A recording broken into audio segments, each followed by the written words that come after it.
Assalamu alaikum wa rahmatullahi. Wa alaikum salam. I have two questions. The first question is, how can I elevate my level of taqwa?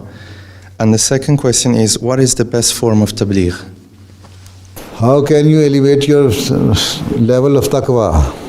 Yes.